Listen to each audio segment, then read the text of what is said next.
오늘 말씀의 제목은 문제를 해결해 주시는 예수 그리스도라는 제목으로 잠시 하나님 말씀을 나누고자 합니다.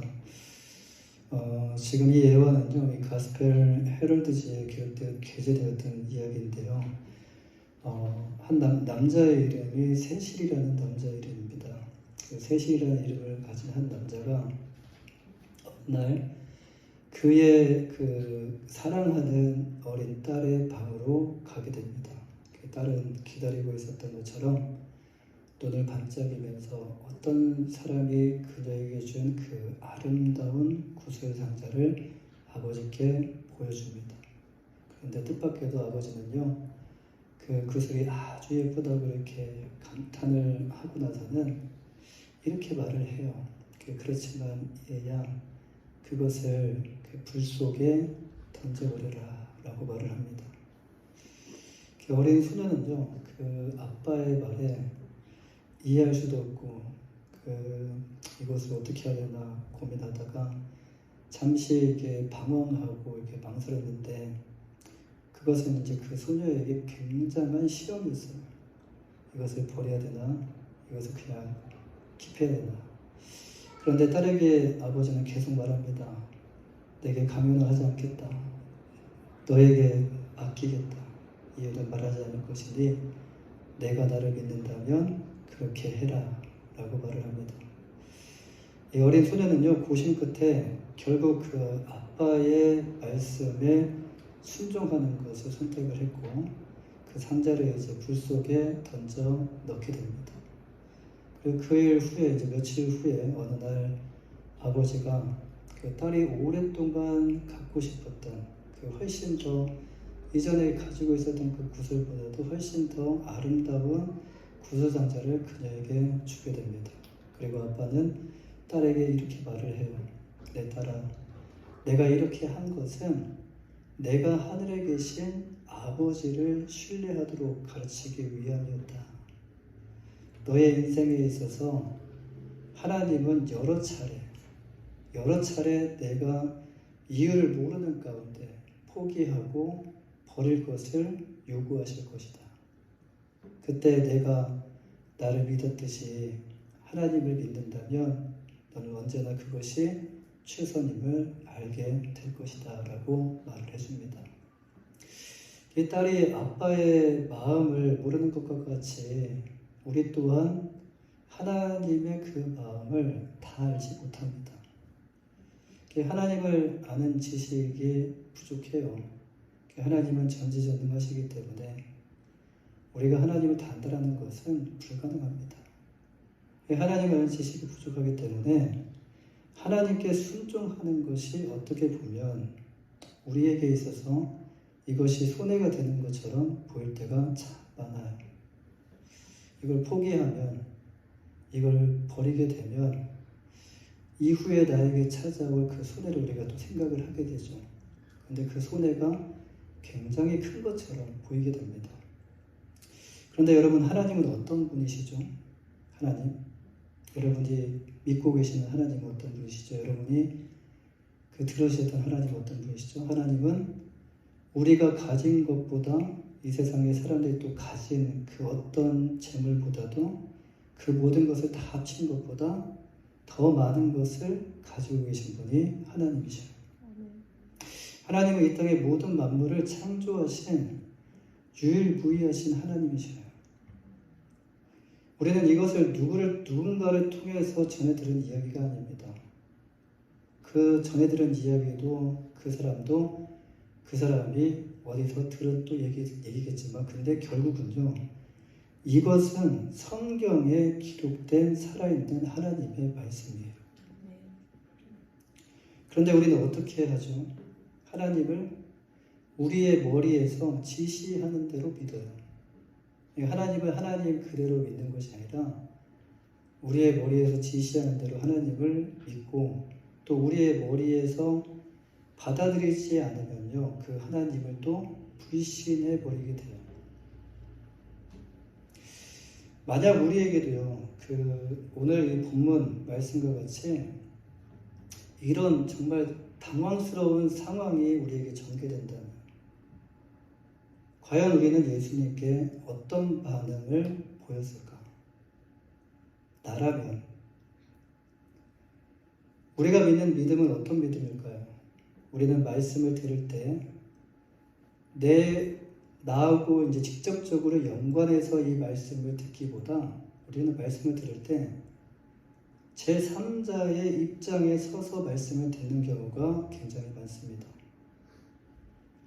그래서 우리 자신이 당한 이런 상황이 아니기 때문에 지금 또 우리에게 이런 상황이 제발 오지 말아라고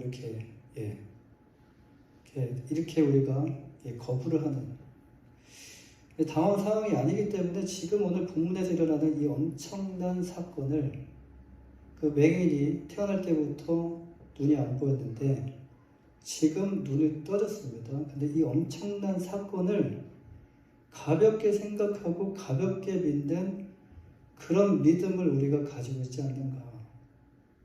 지금 이 자리 가운데서 우리가 이 성경을 대할 때 우리가 어떻게 성경을 대하고 있는지. 그런데 오늘 본문에서는요, 날 때부터 맹인된 한 사람이 등장을 해요. 예수님은 이 사람을 그냥 지나칠 수도 있으셨지만 가시던 길을 멈추시고 맹인된 그 사람을 만나 주십니다. 예수님께서 날 때부터 맹인된 사람의 눈을 만져주시고 실로암 못에 가서 씻으라고 말씀을 하셔요. 그런데 이상한 것은 성경을 찾아가 이런 말씀은 없어요. 실로암 못에 가서 씻으라라고 말씀만 하셨어요. 실로암 못에 가서 씻으라. 그 이후에 이제 뭔가 추가적으로 얘가 믿지 못하니까 실로암 못에 가서 씻으면 너의 눈이 떠질 것이다 라고 말씀해 주실 수 있었는데 그 말씀은 없고 그리고 떠질 것이라고 말씀하지 않으셨다는 거예요. 그런데 예수님의 말씀을 듣고 있던 이 맹인이 이 사람이 어떤 행동을 취했는가? 그는 그 말씀을 그대로 믿고 그리고 행동으로 순종으로 옮겼어요. 여기서 이 맹인이 우리였다면 우리는 과연 예수님의 이해할 수 없는 행동과 진흙으로 눈에다가 발라주는 이해할 수 없는 행동과 말씀을 아무런 의심 없이 그대로 믿고 우리는 순종할 수 있겠는가? 라는 질문이에요. 오늘 본문의 초점은요, 맹인도 아닙니다. 실로암도 아니에요. 오늘 본문의 초점은 바로 예수 그리스도예요. 사람에게는 지금 이 맹인이 가지고 있는 눈이 보이지 않는 문제를 가지고 있는 것처럼 사람들에게는 이와 같은 여러 가지 많은 문제를 가지고 있어요. 그런데 중요한 것은 문제가 있다면 반드시 그것에 대한 해답이 주어져 있다는 거예요. 문제가 있다면 해답이 있다. 성경은 우리에게 이것에 대한 분명한 답을 제시를 합니다. 오늘 말씀을 통해서 5가지 질문과 5가지에 대한 대답으로 함께 말씀을 나누기를 원하는데요. 자, 첫 번째로 예수님은 이 땅에 무엇을 위하여 오셨는가라는 질문이에요. 요한복음 9장 3절 말씀, 우리 함께 다시 한번 읽어보겠습니다. 요한복음 9장 3절 말씀 시작. 예수께서 대답하시되 이 사람이나 그 부모의 죄로 인한 것이 아니라 그에게서 하나님이 하시는 일을 나타내고자 하시니라. 그렇습니다. 예수님은 하나님의 일을 하시기 위해 오셨어요. 그 하나님의 일은 어떤 일이냐? 바로 죄 가운데 빠져서 죽어가고 있는 인간을 예수 그리스도를 믿음을 통해서 구원을 받고요, 영생을 얻으면 그의 영원한 축복을 누리게 하시는 것이 바로 하나님의 일이에요. 마귀를 멸하시고 우리에게는 다시 회복을 주시고 축복해 주시는 일이 예수님의 하나님의 일입니다. 하나님의 일을 하시기 위해서 이 땅에 육신의 몸을 입고 오신 분이 바로 예수 그리스도예요. 하나님은 우리를 창조하실 때 어떻게 창조하셨는가? 창세기 1장과 2장을 보시면 하나님께서 우리를 창조할 때 어떻게 창조하셨는지를 우리가 볼 수가 있습니다. 하나님은요, 우리를 이미 축복하셨어요. 하나님 안에 있는 것들을 다 우리가 공유를 하시고 나누셨어요. 하나님께서 우리를 만드신 이유가 바로 왜 만드셨는가? 우리를 축복하시며 또 하나님께 감사하고 찬양하고 그리고 모든 영광, 우리가 해야 하는 그 모든 영광을 하나님께 올려드리며 이 땅의 모든 만물을 또 다스리시게 하기 위해서 우리를 창조하셨다.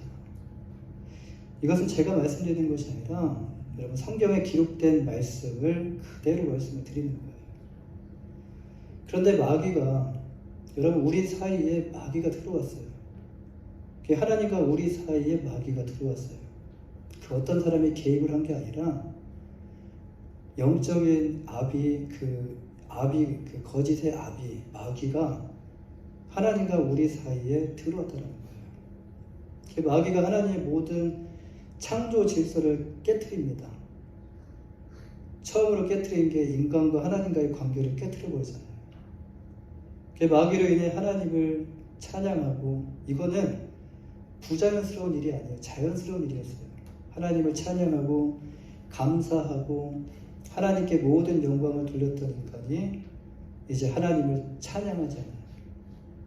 자기를 노래해요. 그리고 하나님께 감사하지 않아요. 내가 다 이룬 것처럼 행동해요. 그리고 영광을 돌리지 않을 내가 스스로 영광을 받으려고 해요. 그리고 우상을 만들어요.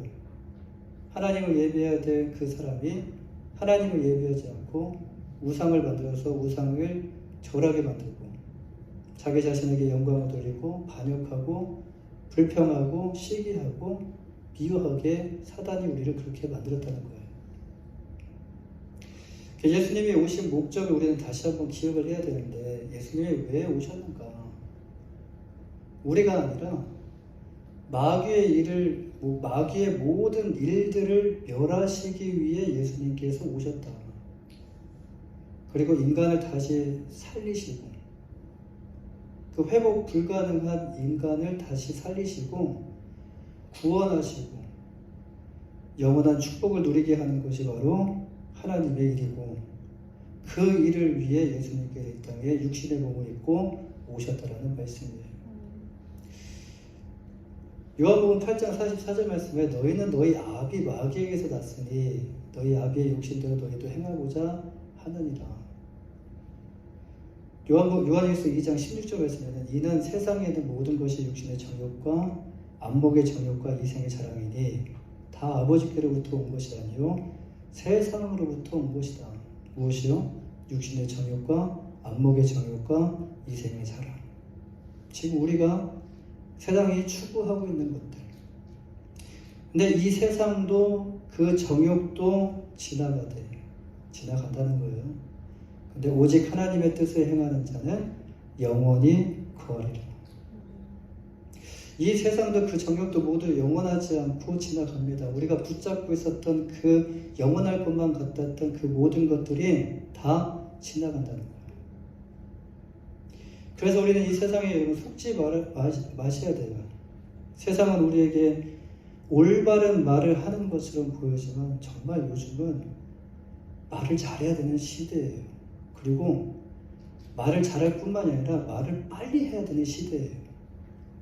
이 사람이 이해할 수 있는 시간을 주면 안 돼요. 시간을 주면 안 돼요. 말을 보니까 엄청나게 빠르게 하면서 이 말을 이해할 수 있는 그런 시간조차 없이 그냥 흘러가도록 만들더라고요. 근데 들어보면 괜히 그냥 일리가 있는 것처럼 보여요. 그리고 그 말이 그럴싸하게 들려요.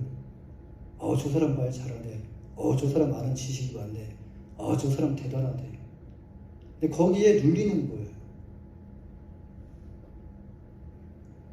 근데 세상은 우리에게 올바른 말을 하는 것처럼 보이지만 이것은 그럴싸한 말이지 올바른 말이 아니다는 거예요.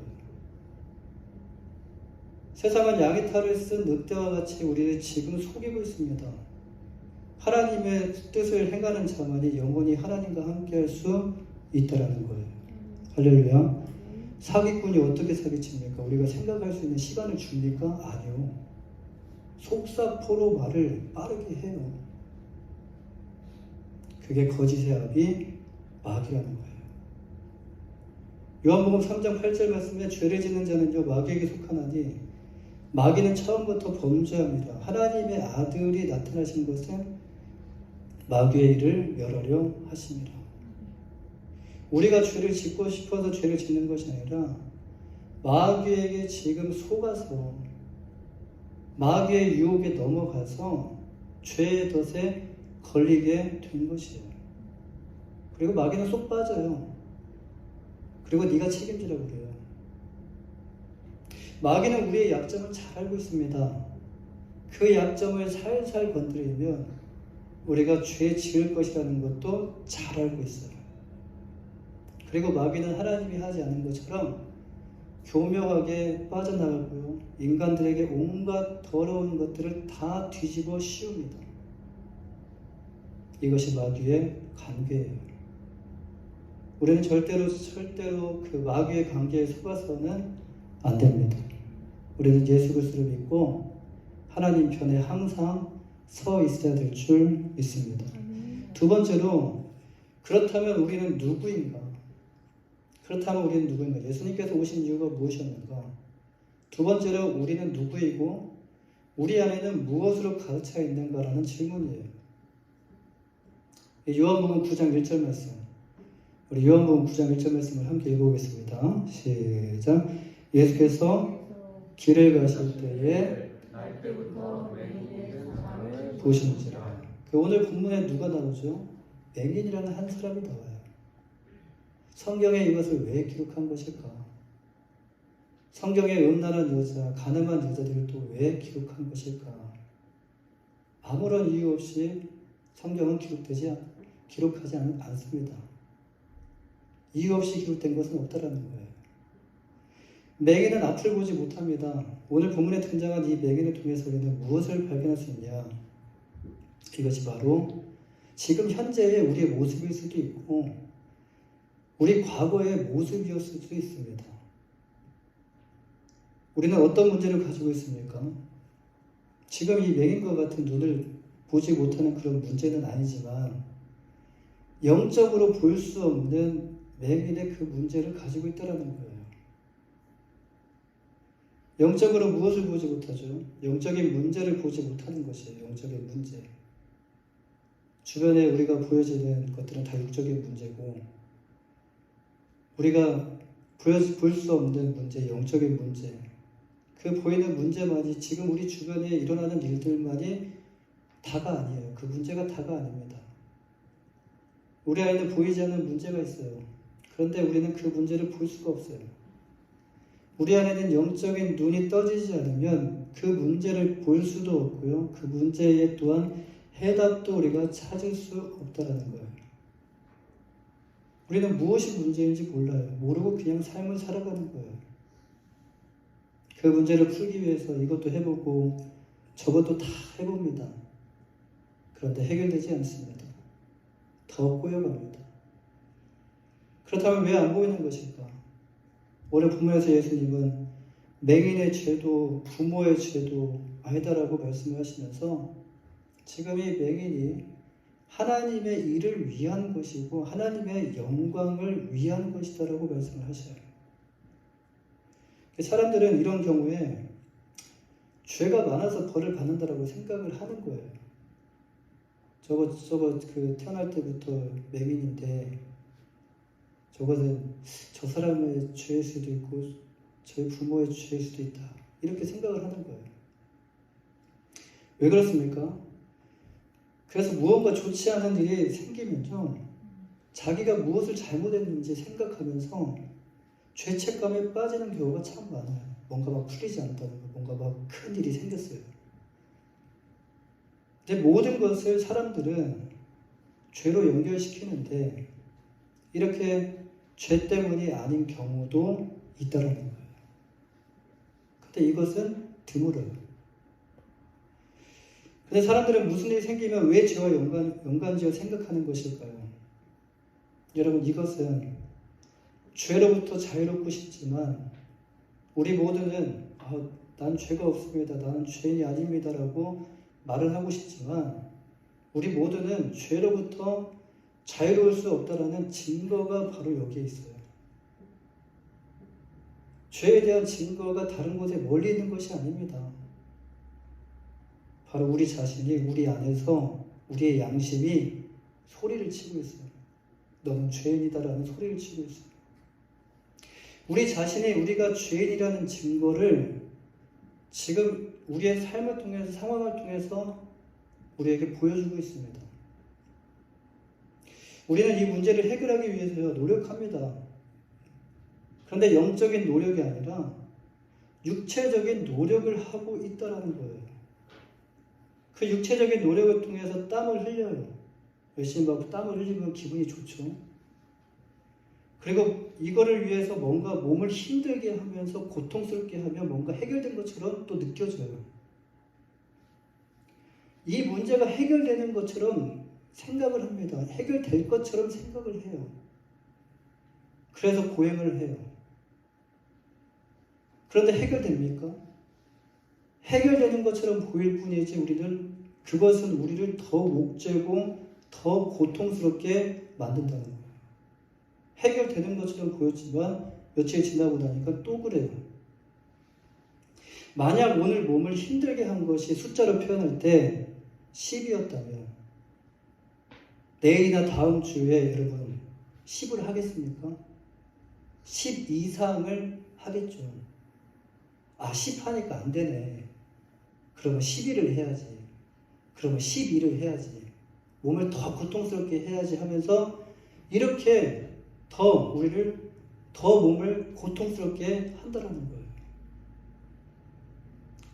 사랑하는 여러분, 이 문제는 여러분 세상이 해결해 줄 수 있는 문제가 아닙니다. 세상에서 해결할 수 있는 문제도 있지만 이 문제는 영적인 문제이기 때문에 여러분 세상은 그 어떤 도움도 우리에게 줄 수가 없다라는 거예요. 우리는 이 문제를 어떻게 해결받을 수 있을까요? 지금 우리 안에 풀리지 않는 영적인 문제를 어떻게 하면 해결받을 수 있을까? 세 번째로 성경에서 이 문제를 해결해 주시는 분은 누구라고 말씀하시냐? 요한복음 9장 6절 말씀. 우리 요한복음 9장 6절 말씀 함께 보겠습니다. 시작. 이 말씀을 하시고 땅에 침을 뱉어 진흙을 이겨 그의 눈에 바르시고. 문제를 해결해 주시는 분은 예수님이라고 말씀하셔요. 문제를 해결할 수 있는 분은 예수님이 어떤 문제를 해결해 주셨는지를 잘 보셔야 돼요. 본문을 보면 예수님은 영적인 문제만 해결해 주신 것이 아니에요. 예수님은 육체의 문제뿐만 아니라 영적인 문제를 해결해 줄 수 있는 분이라고 말씀하셔요. 문제가 해결되지 않으니까 계속 불안하고 마음 불편하지 않으십니까? 이것도 해보고 저것도 해봤는데 마음이 편해지는 것이 아니라 더 불안해지고 더 불편하면 계속 되지 않습니까? 공부를 해도 불편해요. 도서관에 있어도 불편해요. 안 가기는 그렇고 가야 되긴 하겠고 공부를 안 하기에는 그렇고 또 앉아서 해야기는 해야겠고 그런데 마음의 불안은 떠나가지 않아요. 이것도 해보고 저것도 해보는데 불안과 불편은 계속됩니다. 돈을 벌어도 마찬가지예요. 오늘 장사가 잘 돼도 마찬가지예요. 다 해봤는데 예수님은 왜 만나려고 하지 않는가? 참 신기합니다. 해볼 것 다 해보거든요. 이것도 해보고 저것도 해보고 다 해보는데 이 문제는 예수님이 해결하실 수 있는 문제입니다라고 말하면 잠시만요. 또 다른 거 해보고 지금 여기에 우리에게 꼭 필요한 답이 있어요. 사도행전 4장 12절 말씀에 다른 이로서는 구원을 받을 수 없나니 천하 사람 중에 구원을 받을 만한 다른 이름을 우리에게 주신 일이 없음이라 하였더라. 우리에게 있어서 근본적인 문제는 무엇이죠? 먹고 사는 게 문제가 아니라 우리에게 근본적인 문제는 생명의 문제예요. 예수를 믿지 않으면 죽어요. 지금 우리가 육체가 때가 되게 되면 이 죽는 것으로 끝나는 것이 아니라 영원히 죽게 된다는 거예요. 예수를 믿으면 영원히 산다라는 말씀이에요. 우리는 이 땅에서만 사는 것이 전부가 아니기 때문에 지금 예수님을 우리가 믿고 있는 것이에요. 영원한 생명을 소유하기 위해서 지금 우리가 예수님을 믿고 있는 거예요. 이 근본적인 문제를 해결받아야만이 현재 내가 어떤 삶을 살고 있어도 지금 삶이 조금 힘들 수 있어요. 지금 삶이 조금 어려울 수 있어요. 난관에 부딪힐 수도 있어요. 그래도 행복하다는 거예요. 핍박을 받아도 예수님의 이름 때문에 내가 지금 핍박을 받아도 행복해요. 매를 맞아도 행복해요. 고난을 받아도 행복해요. 이해할 수 없지만 행복해요. 가난해도 행복해요. 왜 행복할까요? 이 모든 문제도 해결해 주실 것을 믿고 있기 때문에 행복하다는 거예요. 네 번째로 예수님은 맹인에게 뭐라고 말씀하십니까? 자, 이제 예수님께서 뭐라고 말씀하시는지 우리가 보셔야 돼요. 요한복음 9장 7절 말씀입니다. 다 같이 읽겠습니다. 시작. 이르시되 실로암 못에 가서 씻으라. 할렐루야. 예수님은 명령하셔요. 지금 우리에게도 동일하게 나에게 해당되는 명령을 지금 하고 계실 줄 믿어요. 예수님의 명령은 우리가 이해할 수 있는 명령보다 솔직히 어려운 명령은 아닙니다. 씻으라는 게 어렵습니까? 아니죠.